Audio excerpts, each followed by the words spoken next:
What is stock market actually? You become the partner of a very successful business.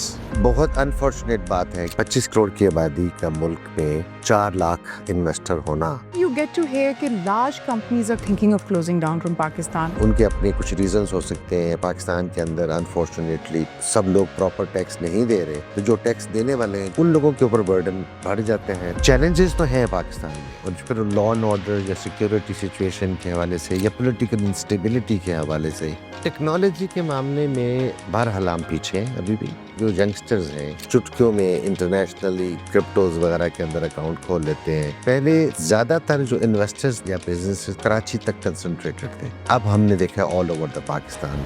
Hello everyone, welcome to MT Out Loud, जहां बस बात करते हैं।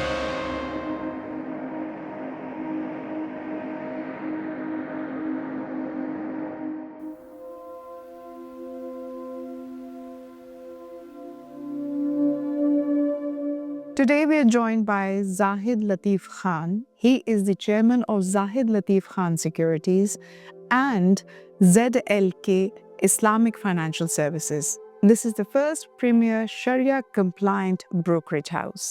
His experience spans over 3 decades, and he has been a pioneer in the historic consolidation of Pakistan Stock Exchange. He serves on several boards, which includes the Pakistan Mercantile Exchange Limited, National Clearing Company of Pakistan, ISC Towers REIT Management, and independent chairman of the state-owned enterprises, Redemco. Zahid, I welcome you on our podcast. Thank you for having me. सबसे पहले मैं आपसे पूछूंगी, आपकी journey जो है वो किस तरह से स्टॉक ब्रोकिंग में आई है? Thank you very much. This is very important question actually. मैं जब स्कूल में पढ़ता था, क्लास 6 में था, तो नेशनल सेविंग सेंटर वाले आए हमारे स्कूल में। उन्होंने सेविंग के कल्चर के ऊपर एक लेक्चर दिया। So I was one among so many students के मैंने हाथ खड़ा किया कि आप टुमारो आ सकते हैं। तो उन्होंने कहा आ सकते हैं, लेकिन क्यों पूछ रहे हैं आप? मैंने कहा आज मेरी जेब में पैसे नहीं है, but I want to invest. So next day I took 10 rupees from my home and I invested there. So मेरे एक अंदर एक temperament या inclination थी towards this thing. So in 90s there was massive IPOs, initial public offerings Pakistan के अंदर आई। पाकिस्तान की economy open हो रही थी और स्टॉक मार्केट की रिकग्निशन, उन दिनों में 10 नए बैंक्स के लाइसेंस गवर्नमेंट ने दिए।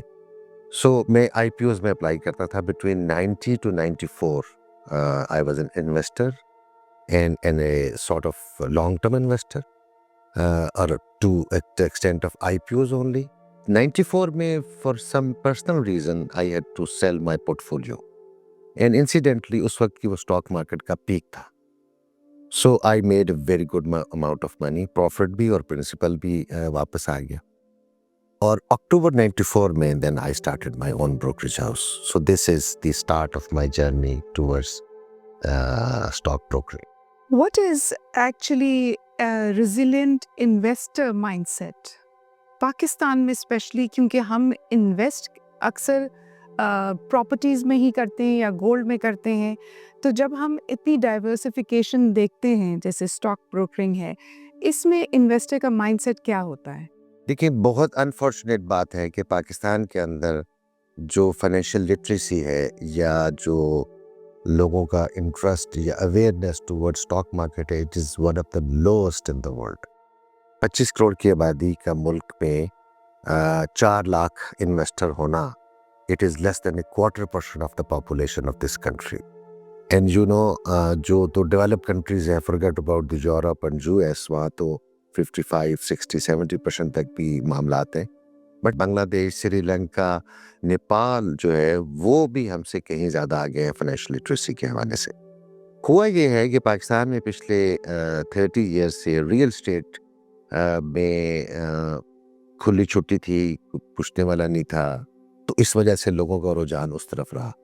फैक्ट ऑफ द मैटर ये है कि अगर आप लॉन्गर पीरियड ऑफ टाइम के लिए देखें तो स्टॉक मार्केट तमाम एसेट क्लास में से सबसे बेहतरीन एसेट क्लास है। इसके returns are much higher than that of the real estate, gold, of course जो इंस्ट्रूमेंट्स है, national saving centre and all that, उनसे भी कहीं ज़्यादा जो है वो स्टॉक मार्केट के मामले में। लेकिन चूंकि लोगों की अवेयरनेस नहीं है, लोग इसमें स्पेकुलेटिव एक्टिविटीज़ करते हैं, लॉन्ग टर्म पर्सपेक्टिव के तहत करते नहीं, तो लॉसेस करते हैं, तो फिर वो कहते हैं कि stock market is not a good place, which is incorrect.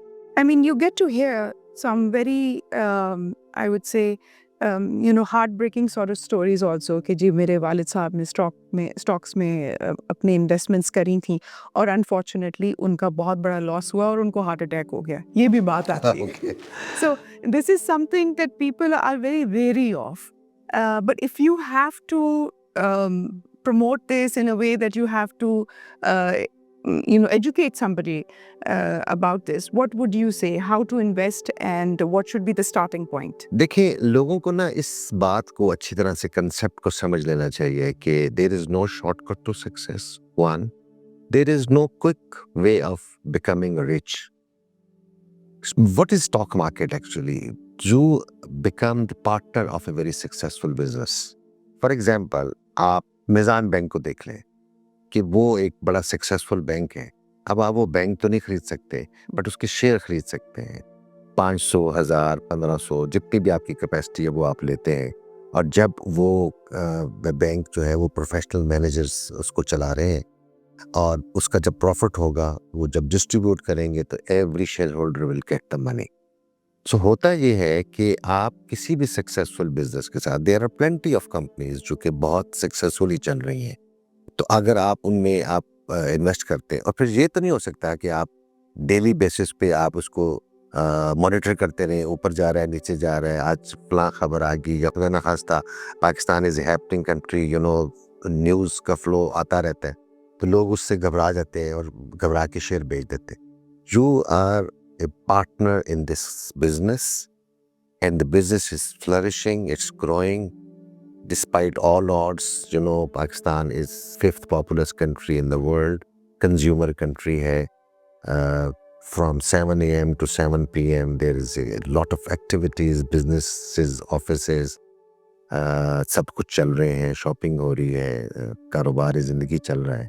सो ये जो परसेप्शन है कि जी नहीं, पता नहीं लॉ एंड ऑर्डर सिचुएशन ठीक नहीं है या बॉर्डर हमारे सिक्योर्ड नहीं है, लेकिन कंपनियां तो चल रही हैं और कंपनियां प्रॉफिट भी बना रही हैं। एक इकोनॉमी के लिए एक इकोसिस्टम होता है जिसमें आपने जैसे कुछ बताए हैं एस्पेक्ट्स, जैसे सिक्योरिटी एस्पेक्ट्स हैं एक कंट्री के, या फिर हमारी बिजनेसेस तो चल ही रहे हैं, we are a big consumer market, तो जितने कंपनीज हैं जो कंज्यूमर्स को डील कर रही हैं, banks I think I would be also amongst them, तो वो काफ़ी फ्लरिश कर रही हैं।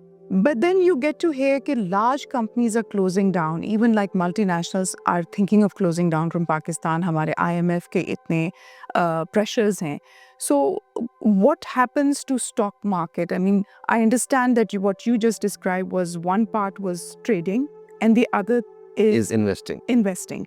तो हम किस चीज़ पे ज़्यादा असर एकदम नज़र आता है? मैं तो I am all about investment, not about trading.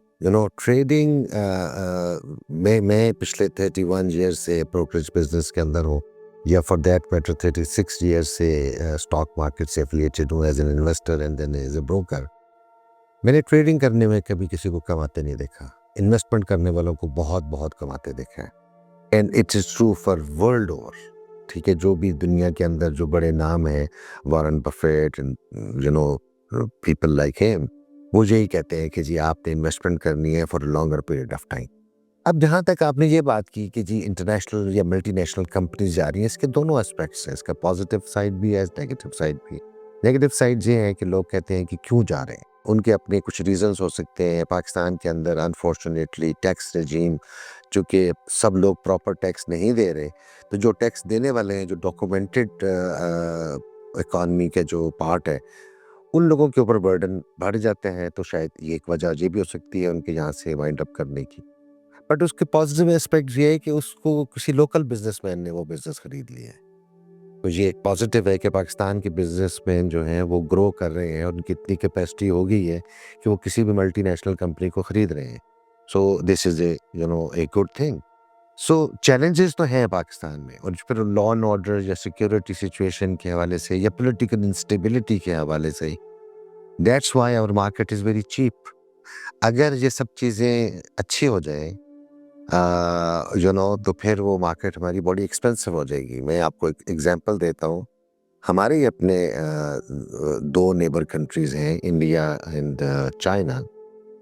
इन दोनों की स्टॉक मार्केट्स के जो मल्टीपल्स हैं, वो 25 से ज़्यादा के हैं, 25, 26, 27 समथिंग लाइक दिस।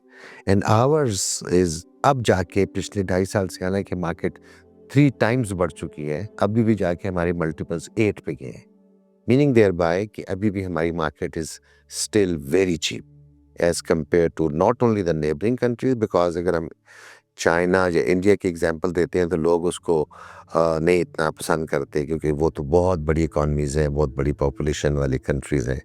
बट अगर हम श्रीलंका और बांग्लादेश के साथ भी अपने आप को कंपेयर करें, उनके हवाले से भी हम लोग बहुत ज़्यादा चीप हैं वैल्यूएशंस के हवाले से। सो मीनिंग देयरबाय कि कंपनीज़ में पोटेंशियल है, और सिर्फ ये है कि लोगों में अवेयरनेस नहीं है या कॉन्फिडेंस नहीं है कि वो पाकिस्तानी स्टॉक मार्केट में पाकिस्तानी कंपनीज को खरीदें। Recently, we just saw a huge surge in the prices of gold. और पहले प्रॉपर्टी बहुत बड़ी थी, फिर वो नीचे हो गए उसके दाम, फिर गोल्ड के दाम बहुत बढ़ गए और ये वर्ल्ड वाइड हो गया। So is our stocks inversely proportional to that, या ये किस तरह से इसका चलना होगा? होता ऐसे ही था हमेशा से कि अगर स्टॉक मार्केट बढ़ रही है तो गोल्ड जो है वो नहीं बढ़ता था, या कमोडिटी प्राइसेस कम होती थी तो स्टॉक मार्केट बढ़ती थी, या इंटरेस्ट रेट कम होते थे तो स्टॉक मार्केट बढ़ती थी। लेकिन इसमें इस मर्तबा पिछले 1-2-3 सालों से हमने गोल्ड का एक नया फिनोमेना देखा है। उसकी वजह ये हुई है कि gold is always considered as a safe haven, और गवर्नमेंट लेवल पे उसको जब कोई बाय करने आता है तो China has massively purchased gold in last 2-3 years. एक थ्योरी ये भी है क्योंकि चाइना के पास अमेरिका के बिल्स उसने खरीदे हुए थे, तो वो शायद अपनी इन्वेस्टमेंट को थोड़ा-सा डाइवर्ट कर रहा है फ्रॉम यूएस ट्रेजरी बिल से उठा के, तो वो गोल्ड की तरफ अपनी मज़ीद। प्लस ये है कि पिछले 2 सालों से 2.5 सालों से आपको पता है रशिया यूक्रेन की वॉर, उसके सारे इफ़ेक्ट्स जो हैं वो पूरे यूरोप के ऊपर भी गए। तो उसकी वजह से भी जो है गोल्ड में ज़्यादा हमने सर्ज देखा है। But at the same time, we have seen the stock market not only in Pakistan but world over, stock market भी पिछले 2-2.5 सालों से booming ही रही है। It is also said that Pakistan's markets don't reflect the real economy. Is that true? No, I tend to disagree with this thing. Why? कि आप देखें कि 2023 के जून तक पाकिस्तान में डॉलर जो है वो पाक रुपीस वर्सेस डॉलर जो है वो 340 रुपीस तक भी चले गया था, या 300 क्रॉस तो किया ही हुआ। जी। अनसर्टेनिटी इतनी थी कि हर बंदे की जुबान पे था कि आज पाकिस्तान डिफॉल्ट हुआ या कल डिफॉल्ट हुआ। इफ यू रिकॉल 22 के towards end of year 2022 Sri Lanka default हुआ था, और उनके प्रेसिडेंट हाउस और प्राइम मिनिस्टर हाउस पे लोगों ने धावा बोल दिया। तो 23 में May and June were the worst. 44% तक हमारा इन्फ्लेशन चली गई थी। Interest rate was 22%। राइट, हमारी तमाम दुनिया की क्रेडिट रेटिंग एजेंसीज ने हमें पाकिस्तान को डाउनग्रेड किया हुआ था। लेकिन हुआ ये कि फिर पाकिस्तान बिल आखिर जो है IMF से एग्रीमेंट करने में कामयाब हुआ, और स्टैंड बाय अरेंजमेंट उनको $1.5 बिलियन की मिली। और उस वक्त अनसर्टेनिटी ये थी कि उस वक्त PDM की गवर्नमेंट थी, केयर टेकर सेटअप आना था, केयर टेकर सेटअप ने आके इलेक्शंस करवाने थे, और तो IMF ने भी ये कह दिया कि आपको 3 इंस्टॉलमेंट्स मिलेंगी। पहली इंस्टॉलमेंट PDM को देंगे, दूसरी केयर टेकर को देंगे, और थर्ड न्यूली इलेक्टेड गवर्नमेंट को देंगे।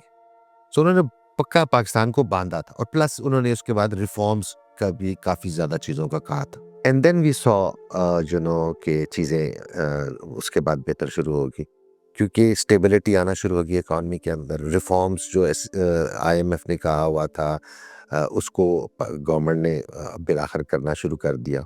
स्टॉक मार्केट जो है वो सिर्फ प्रेजेंट को नहीं देखती, वो फ्यूचर को भी प्रोडिक्ट करती है। अब स्टॉक मार्केट को ये फीलिंग होना शुरू होगी कि अब स्टेबिलिटी आएगी, और स्टेबिलिटी जब रह जाएगी तो उसके बाद ग्रोथ शुरू हो जाएगी। तो हमने देखा कि 23 के आखिरी 6 महीने 24 में इलेक्शंस हुए, इलेक्शंस के बाद भी बड़ा हलचल थी और बहुत ज़्यादा पॉलिटिकल इंस्टेबिलिटी या अनसर्टेनिटी थी, बट उन सारी चीज़ों को इग्नोर करते हुए मार्केट बढ़ती गई और फिर हमने देखा कि इंटरेस्ट रेट 22% से 11 पे आ गए। हमारी इन्फ्लेशन जो है वो सिंगल डिजिट में आ गई। फिर हमने ये देखा कि इट्स नॉट ओनली कि पाकिस्तान में हमें फील गुड फैक्टर हो रहा है, बल्कि international rating agencies Moody's and S&P उन्होंने पाकिस्तान की रेटिंग को इम्प्रूव किया। तो आखिर क्यों किया? इस वजह से किया कि उन्होंने देखा कि स्टेबिलिटी आ रही है और जो रिफॉर्म एजेंडा है उसके ऊपर गवर्नमेंट ऑफ पाकिस्तान प्रॉपरली काम कर रही है। सो these were the encouraging science. और फिर हमने GDP को इंच अप होते देखा है, ग्रोथ हुई है, थोड़ी बहुत हुई है बट होना शुरू हो गई है। फिर हमने ये देखा है कि अब एक्चुअली टाइम आ गया है कि जो भी रिफॉर्म्स हुई हैं, जो भी एफर्ट्स हुई हैं, वो ट्रांसलेट हो into real actions, meaning there by कि जो फॉरेन इन्वेस्टमेंट है, Pakistan is starved of foreign investment and we are hoping कि अब इंशाल्लाह I mean, we are not still providing that environment for foreign investment to be thriving in Pakistan. Yes, हाँ, challenges are still there, but अभी मेरा ख्याल है कि जितने इन लोगों ने MOUs साइन किए हैं पिछले 2 सालों में, अब right now is the time के इंशाल्लाह ताला अब आना शुरू हो जाएगी। आपने कई दफ़ा कहा रिफॉर्म की बात करी, तो रिफॉर्म से because already this market is fairly well regulated. Stock market is well regulated. जी। It's the most regulated and documented sector in Pakistan. जो रिफॉर्म्स की मैं बात कर रहा हूँ वो पाकिस्तान की बाकी इकॉनमी के हवाले से, for example state owned enterprises Pakistan की जो है वो बहुत लॉस मेकिंग थी। Utility stores and PIA and railways या रेलवे के एसोसिएटेड कंपनीज या इस तरह की और बेतहाशा, उसमें IMF ने SOE एक्ट लेकर आए और फिर लॉ पास करवाया कि जी आप उसमें इंडिपेंडेंट डायरेक्टर्स, इंडिपेंडेंट बोर्ड लेकर आएंगे और इसको सेग्रीगेट करेंगे फ्रॉम द गवर्नमेंट। तो गवर्नमेंट का काम नहीं है बिजनेस को चलाना, गवर्नमेंट का काम है बिजनेस के लिए एनवायरनमेंट क्रिएट करना और let the private sector do it. So these were the reforms which I am referring to. और उसके अलावा जो फिस्कल डिसिप्लिन करने के हवाले से चीज़ें थी उसके अंदर भी पाकिस्तान को कामयाबी हुई है। So you also independent chairman of the state-owned enterprises Redemco. Redemco, yes. How is the reform being tied into that? तो यस, हुआ ये था कि 23 में IMF ने जब ये पैकेज दिया पाकिस्तान को तो साथ में SOE एक्ट भी उन्होंने इसरार करके पाकिस्तान से पास करवाया इस असेंबली से। तो 24 के दिसंबर में the federal cabinet appointed the independent directors also and also the chairman and I was one of them। तो एक रेडमको कंपनी है जो पाकिस्तान रेलवेज की कंपनी है, जो railway state management development marketing company. So पूरे पाकिस्तान में रेलवे की जितनी लैंड्स हैं उनके ऊपर जो प्रोजेक्ट्स किए जा सकते हैं उसके हवाले से ये कंपनी है। एंड अल्हम्दुलिल्लाह for the last may be 10-11 months हम लोगों ने इस पर खासी प्रोग्रेस की है और वो कंपनी ने अच्छे रेवेन्यूज कमाए हैं। और of course the parent company is Pakistan railways, तो वो फिर पैसे जो हैं वो जो भी कमाई जाते हैं वो ऊपर रेलवेज को जाते हैं। And we have seen the new federal minister of railways is doing great job. जी, कुछ डब्बे तो बहुत VIP बन गए। नहीं, उन्होंने काफ़ी चीज़ों को इम्प्रूव किया है। उन्होंने ट्रेन्स को भी इम्प्रूव किया है, रेलवे स्टेशंस को भी इम्प्रूव किया है और आजकल की जो latest wifi and things like this and timings के हवाले से और प्लस फिर ये है कि जो फ्रेट ट्रेन्स हैं उसका भी बड़ा ज़्यादा पहले ख़राब था मामला, उसको भी उन्होंने दोबारा से बहुत ज़्यादा इम्प्रूव किया। सो मैं ये समझता हूँ कि चीज़ें जो हैं वो इन द राइट डायरेक्शन है। खुदा करे कि पॉलिटिकल स्टेबिलिटी रहे। जब भी हम लोग ना स्टेबल होते हैं और टेक ऑफ पोजीशन में होते हैं तो हमें कोई ना कोई शरारत का सामना होता है, चाहे वो हमारे किसी तरफ से नेबर हो, ईस्ट साइड से या वेस्ट साइड से, ये चैलेंज है। सो उसको अगर हम इंशाल्लाह ताला हैंडल कर लेंगे तो things will be pretty good इंशाल्लाह ताला। I think we're moving towards that, and the 27th Amendment will also resolve a lot of decision making. Yes, definitely. ये बताइए कि टेक्नोलॉजी के हवाले से we keep saying AI, but obviously, whether this technology will be helpful in terms of speculations or even in other ways, हमारी stock markets को किसी तरह से बूस्ट मिले. टेक्नोलॉजी के मामले में बहरहाल हम पीछे हैं अभी भी, क्योंकि हम ये देखते हैं कि जो यंगस्टर्स हैं वो अपने हैंड हेल्ड डिवाइस के ऊपर, मोबाइल फ़ोनों के ऊपर चुटकियों में इंटरनेशनली किसी जगह जो क्रिप्टोज़ वगैरह के अंदर अकाउंट खोल लेते हैं और वहाँ पर बड़ी यूज़र फ्रेंडली ऐप्स के ज़रिए वो काम कर लेते हैं. सो हम लोग इसके ऊपर बड़ी तेज़ी से काम कर रहे हैं और अभी पिछले 1-2 सालों में SECP जो securities and exchange commission of Pakistan है, उसने भी बहुत ज़्यादा इनकरेज किया है स्टॉक ब्रोकर्स को, पाकिस्तान स्टॉक एक्सचेंज को और इसके जो अदारे हैं national clearing company of Pakistan या central depository company of Pakistan के ऑनलाइन अकाउंट खोल सकें, ऑनलाइन लोग ट्रेड कर सकें. और हम ये देखते हैं कि पहले मैं तो इस प्रोफेशन में बहुत अरसे से हूँ, पहले ज़्यादातर जो इन्वेस्टर्स थे या बिजनेसेस थे वो कराची तक कंसंट्रेटेड थे. अब हमने देखा ऑल ओवर द पाकिस्तान. फिर कराची के बाद सेकंड नंबर पे लाहौर था, देन इस्लामाबाद था, बट हम देख रहे हैं अब फैसलाबाद भी है, सरगोदा भी, मर्दान भी, पेशावर भी, वहाँ से लोग भी नए फ्रेश इन्वेस्टर्स भी आ रहे हैं और उनके अंदर अवेयरनेस भी क्रिएट हो रही है.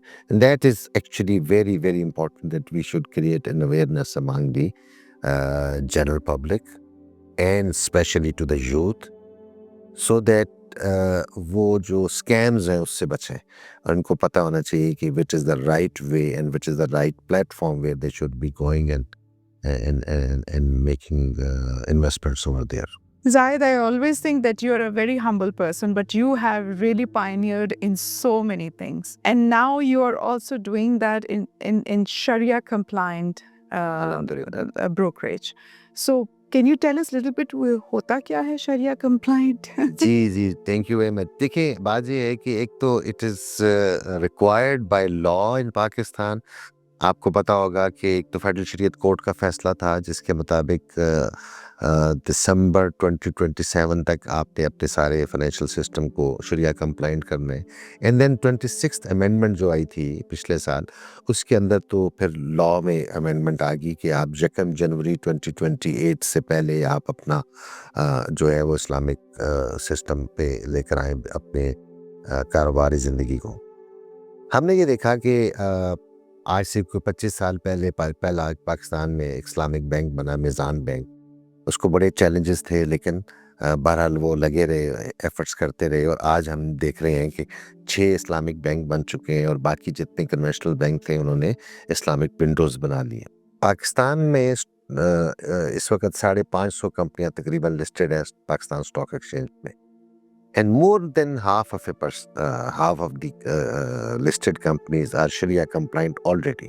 लोगों को पता ही नहीं इस बात का. And आपको बड़ी इंटरेस्टिंग बात ये बताऊं कि जो हमारी पाकिस्तान की जो टॉप कंपनीज हैं, ब्लू चिप कंपनीज हैं, जो $1 बिलियन प्लस वाली जो कंपनीज हैं, उनमें भी मेजॉरिटी जो है they are already sharia compliant companies.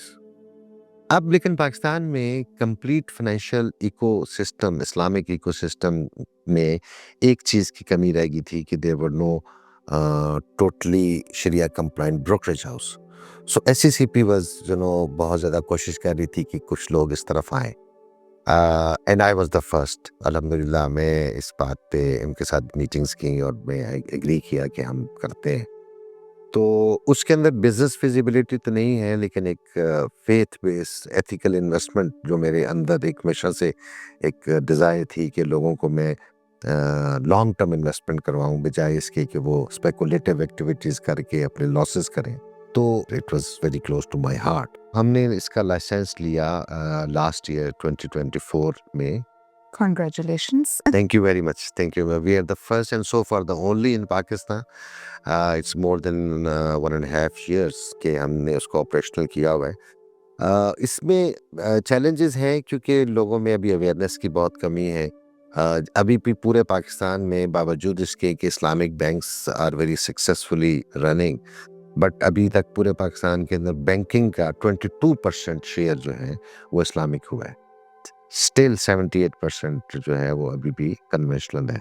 तो इसी तरह स्टॉक मार्केट के हवाले से वी आर द फर्स्ट अब हम कोशिश कर रहे हैं कि खुदा करे और ब्रोकरेज हाउसेस भी इस तरफ आएँ, तो फिर लोगों में तो ये अवेयरनेस किस क्रिएट। तरह से अब इस्लामिक बैंकिंग में तो अब हमें समझ आ रहा है एज कंज्यूमर्स कि जो प्रॉफिट्स हैं they are lower, they very, they will not be one fixed amount, तो ये वेरिएशंस हैं। अब स्टॉक्स में ऑलरेडी ये चीज़ थी, द डिविडेंड्स वेरी, आपको कोई फिक्स्ड डिविडेंड नहीं जी हाँ, मिलता। बिल्कुल ठीक है। तो इसमें अब आगे जाके अगर आप शरिया की बात करते हैं तो इसमें और क्या कमी हो जाएगी? मुझे कमी समझ में आती है, हाँ, नहीं कमी नहीं, देखिए बढ़ाओ नहीं समझ में आती ये मेरा। तो हमारा ईमान भी है कि जिस कंपनी जो सूद से पाक होगी, उसके अंदर बरकत भी होगी, उसकी प्रॉफिटेबिलिटी भी इम्प्रूव्ड होगी। सो एक शरिया की एक स्टैंडर्ड्स बनाए हुए एक अदारा है आईओफी, accounting and auditing organisation of Islamic financial institution. उसका हेडक्वार्टर बहरीन के अंदर है।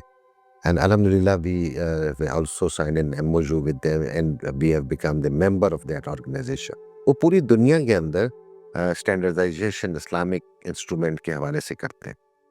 सो इसमें ये है कि आप इसमें शॉर्ट सेलिंग नहीं कर सकते, इसमें डे ट्रेड नहीं कर सकते, इसमें स्पेकुलेटिव एक्टिविटीज़ नहीं कर सकते। इसके अंदर आप एथिकल फेथ बेस्ड इन्वेस्टमेंट कर सकते हैं और which is required. So you mean to say जो ट्रेडिंग अभी होती है डे टू डे बेसिस पे, वो ट्रेडिंग खत्म हो जाएगी? आई मीन इस्लामिक जो ब्रोकरेज हाउसेज हैं वो डे ट्रेड नहीं कर सकते, क्योंकि हमारा एक इस्लामिक एक प्रिंसिपल में ये है कि आप जब तक जो चीज़ खरीदते हैं उसका कब्जा ना मिल जाए, जी। उस वक्त तक आप उसको रीसेल नहीं कर सकते। तो हमारे यहाँ पे जो क्लियरिंग सेटलमेंट सिस्टम था वो T+2 था, यानी कि मंडे को अगर आपने कुछ शेयर खरीदे हैं तो वेडनेसडे को आपको डिलीवरी मिलेगी।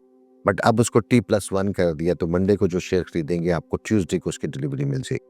सो आप उसके बाद, लेकिन हमारा कोशिश और एंडेवर है कि उसको T+0 पे कर दिया जाए। आज ही बेचते, आज खरीदते हैं तो आज ही आपको डिलीवरी मिल जाए, सो दैट आप उसको सेल भी कर सकें। एक तो ये है।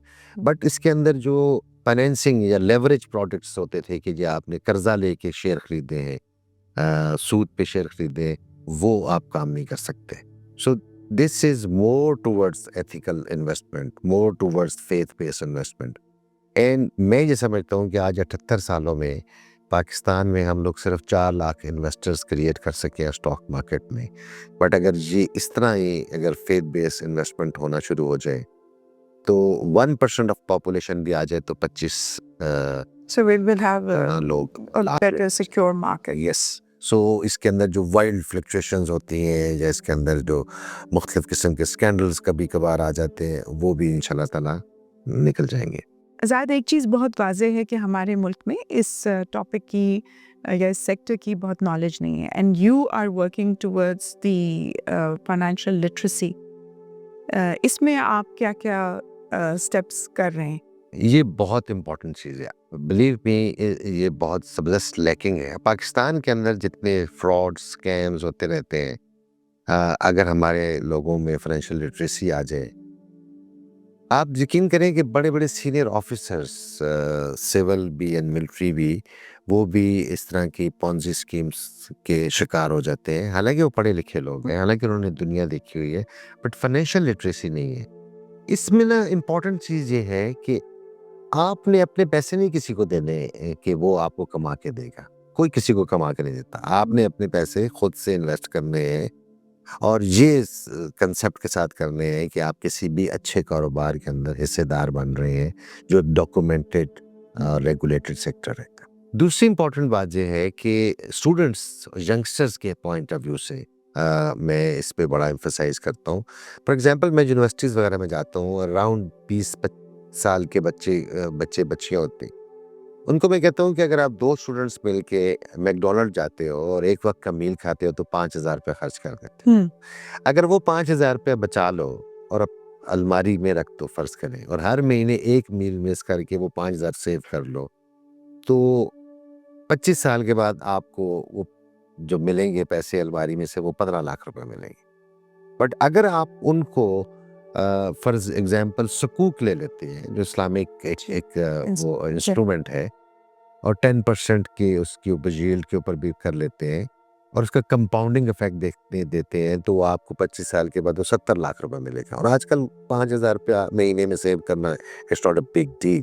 अब मेरे पास ऑनेस्टली स्पीकिंग कल एक साहब आए, ही वाज चीफ इंजीनियर, कहते मैं अभी रिसेंटली रिटायर हुआ हूँ। अब मैं सोच रहा हूँ कि यार मैंने रिटायरमेंट के लिए तो कोई प्लान ही नहीं किया, सिर्फ पेंशन के ऊपर तो गुजारा नहीं हो सकता। तो मैंने उनको कहा कि आई विश कि आप 20-25 साल पहले आ चुके होते। या हमारे जो पाकिस्तान के अंदर ऐसे अदारे हैं जो पेंशन फंड्स को चलाते हैं, उनको पता होना चाहिए कि यार हमें लॉन्ग टर्म इन्वेस्टमेंट करनी चाहिए ताकि लोगों को पेंशन के टाइम पे एक हैंडसम मिले, बजाय इसके कि गवर्नमेंट के खर्चे पे सारी उम्र लोग करते रहे और गवर्नमेंट जो है वो आस्ता-आस्ता दबती चली जाए। तो ये चीज़ें हैं जो हमें नीचे से स्कूलों से, कॉलेजेस से शुरू करने की ज़रूरत है। और फाइनेंशियल लिटरेसी लोगों में करने की बहुत ज़्यादा, हमने तो अभी ये सजेस्ट किया है एससीसीपी को कि करिकुलम में शामिल करवाएं, कि बच्चों बच्चियों को पता चलना चाहिए कि किस तरीके से वो सेविंग करें और saving they should put their money at work so that वो मल्टीप्लायर इफेक्ट हो, क्योंकि इन्फ्लेशन की वजह से तो पैसे कम होते चले जाते हैं। Are there any scholarships available for children या जो बच्चे जाना चाहें इसमें और उनके पास फंड्स नहीं हो स्पेसिफिक इंस्टीट्यूशंस में पढ़ने के लिए इस सब्जेक्ट को?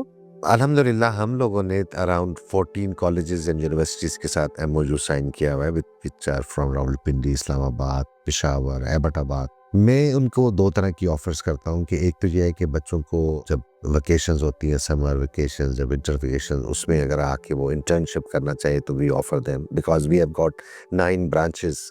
सो हम किसी न किसी ब्रांच में उन बच्चों को अकोमोडेट कर सकते हैं। दूसरी बात ये है कि मैं बड़ा फ्रीक्वेंटली उनके कॉलेजेस यूनिवर्सिटीज़ में जाता हूँ, स्टूडेंट्स को जाके लेक्चर देता हूँ। अभी recently couple of years back हमने ये भी ऑफ़र की है अपने पार्टनर्स को, यूनिवर्सिटीज़ को, कि अगर कोई बच्चा या बच्ची क्लास का सबसे ब्रिलियंट होता है और उसका इंक्लिनेशन होता है टुवर्ड्स कैपिटल मार्केट, तो मैं उसको स्कॉलरशिप के ऊपर institute of financial markets of Pakistan, IFMP उसको कहते हैं, उसकी सर्टिफिकेशंस मुख्तलिफ किस्म की हैं, सिक्योरिटीज़ मैनेजर के तौर पे या एडवाइजरी के तौर पे, इस किस्म की चीज़ें, तो वो हम अपने तौर पे स्कॉलरशिप दे के उनको वो करवाएंगे। सो this is my humble participation, the contribution towards that thing. And I believe that और स्टॉक ब्रोकर्स को या और एंटरप्रेन्योर्स को या बिजनेसमैन को भी इस किस्म का काम करना चाहिए, अपनी यूथ को इस तरफ लाने के लिए कि वो इस फील्ड में आएँ और फिर वो आगे चल के लोगों को भी एजुकेट करें। वैसे मैं आपको इधर एक रिकमेंडेशन मैं अपनी भी दे देती हूँ जी प्लीज। क्योंकि I would say I had no experience when it comes to stocks और एक खातून स्टॉक ब्रोकर हैं जिन्होंने मुझे बड़ा इनकरेज किया। उन्होंने कहा कि नहीं, ये ख़वातीन के लिए घर बैठे बहुत अच्छा तरीका है to make an investment and get some return. और उन्होंने मेरे लिए कुछ इन्वेस्टमेंट्स करी और दे गुड इन्वेस्टमेंट्स में मैंने I am a very small player in this but I felt that really it was something, क्योंकि ख़वातीन हमारी 54% हैं इस मुल्क की और बहुत सारी जो हैं वो बाहर निकल के काम नहीं करना चाहती हैं। तो ये अगर आप ख़वातीन के ऊपर भी कंसंट्रेट करें and give them courses or offer something that will help them to learn more about it and start becoming investors। तो आपकी वो जो आप कह रहे हैं कि बहुत लो इन्वेस्टर एक नंबर है, तो वो उसको बढ़ाने में बड़ा काम। इसके ना मैं आपको 2 पहलू बताता हूँ। एक तो मैं जब जाता हूँ अगर यूनिवर्सिटीज़ में जहाँ पे बच्चियाँ ख़ास तौर पे हों, कॉलेजेस हैं, यूनिवर्सिटीज़ में, तो उनको मैं ये कहता हूँ कि हमारे माशरे में घर में जब भी किसी मौजू पे डिस्कशन हो रही होती है, कोई घर को रेनोवेट करने का मामला है या कोई शादी-ब्याह का मामला है, तो उसमें तो सारी फैमिली में ख़वातीन भी शामिल हो जाती हैं। जब कभी फाइनेंशियल मैटर्स के ऊपर बात हो रही होती है, तो ख़वातीन को कहा जाता है कि नहीं, नहीं आपकी ये फ़ील्ड नहीं है, आप पीछे हट जाएँ, आपको नहीं पता इस बात का, राइट? चाहे वो माँ हो, बहन हो, बेटी हो, बीवी हो, बट अब मैं उन बच्चों को कहता हूँ कि आपको इतनी अवेयरनेस होनी चाहिए कि आपको कोई ये ना कह सके कि नहीं आप इस सब्जेक्ट के ऊपर आप पार्टिसिपेट ना करें। एक तो स्टूडेंट्स के हवाले से तो मैं ये करता हूँ। दूसरा जो ख़वातीन हैं, हाउसवाइफ्स हैं, उनको ये कहते हैं कि ये जो कमेटियाँ डालती हैं ख़वातीन, राइट? कमेटी अगर आपने फ़र्ज़ करें 10,000 रुपए की कमेटी डाली है पर मंथ, तो 12 महीनों के बाद आपको 1,20,000 रुपए मिलेगा। और वो फिर किटी पार्टी में हो सकता है 30,000 स्पेंड भी कर दें आप, पीछे 90,000 रह जाएंगे, right? On the other hand अगर आप वही 10,000 रुपए के सकूक ले लें हर महीने, तो आपको वो बजाय 1,20,000 रुपये मिलने के वो हो सकता है 1,30,000 मिले, 35,000 रुपये मिले, और फिर किटी पार्टी में आपको वो 30,000 खर्च भी नहीं होगा. So that would be a net saving. You will beat the inflation at the end of 1 year. And अगर आप अपने बच्चों के लिए, अपने नेफ्यूज नीसेस या जो बड़ी उम्र के लोग हैं, अपने ग्रैंड चिल्ड्रन के लिए इस कंसेप्ट को कर लें कि हमने risk free long term investment के लिए सकूक लेने हैं, तो they can do it. And I tell you कि एक स्टेज पे जाके वो सोचेंगे कि जिस किसी ने भी ये मशवरा दिया था उसने बड़ा नेकी का काम किया, बिकॉज वो उस वक्त आपके काम आएंगी जिस वक्त आपको रियली पैसों की ज़रूरत हो. I think we'll have to do another program on Sukuk and how to Definitely. open your accounts or Sukuk किस तरह से लिए जाए. But we are coming to the end of our podcast, and most people like to have some myths busted. तो आपके लिए एक छोटा सा सेगमेंट है जो हमारी टीम ने तैयार किया है. आप बताइए कि ये सच है या गलत है. Stock market is only for wealthy and insiders. Ordinary citizens don't benefit. Do you agree? No, not true. Investing in Pakistan's stock market is purely speculative and driven by luck, not analysis. Again, not true. It's all misinformation. Brokerage houses focus only on numbers and it lacks trust and transparency. Again, wrong. Because this is very much documented, very regulated. You do not give money to the brokers. You invest your money to buy shares. जो जाके किसी को पैसे पकड़ा देता है, तो गलती और खराबी वहां से शुरू होती है. Brokers cannot accept cash by law. Yes, but they can take their brokerage commission. Commission, yeah. This is which is legitimate and it is declared. Pakistan's stock market is over-regulated. Hard compliance means less innovation and agility. Actually इतने ज़्यादा हादसात हुए शुरू में, तो जिसकी वजह से वो ओवर रेगुलेटेड शायद हो गई है, बट अब बड़ी तेज़ी से रिफॉर्म्स होके रेगुलेशंस को ईज़ ऑफ डूइंग बिजनेस की तरफ भी किया जा रहा है, ईज़ ऑफ अकाउंट ओपनिंग की तरफ भी किया जा रहा है, और अननेसेसरी डॉक्यूमेंटेशन से भी आस्ता आस्ता जान छुड़ाई. Yes, because opening an account It itself is very, difficult. very tedious. But now, the reforms have taken place. Okay. The role of a stockbroker is limited to buying and selling shares. It doesn't involve strategic advisory. So you can always get the license of advisory. While you are a stockbroker, you can get the advisory license. But उसके लिए भी again our regulator जो apex regulator है, वो आप एक certain criteria अगर आप उसको meet करते हैं, go ahead and you get the license and you can start advising them. Thank you, Zahid, for being on our podcast, and it has been an extreme pleasure talking to you. You are most welcome.